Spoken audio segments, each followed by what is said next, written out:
and that we were doing something that would go on for a long time was the day that we had our 400th computer given away. I had never seen how we would ever get to 400, much less 1,000. It just wasn't going to happen. And then then that day occurred. And I think that was the day that I made up my mind that this was something I was going to do for a long time. That was in 2006. And from that point forward, we've been really moving.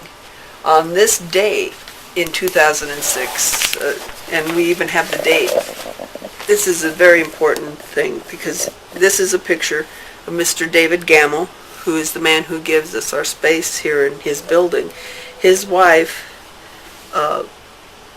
and the principal of their children's school, Miss Amy Oakes.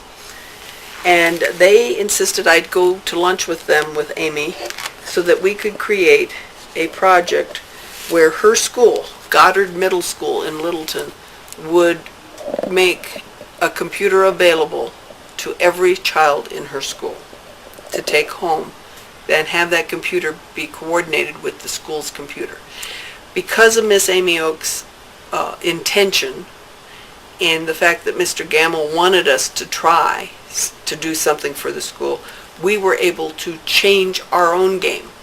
Because they told us what those kids needed in their school, we were able to create a bundled package of software and programming that would make the computer literally a turnkey operation.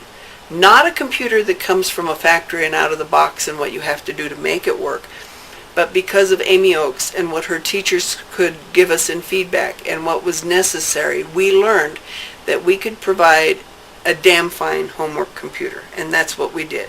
And her school, it took us 15 months and about 250 computers.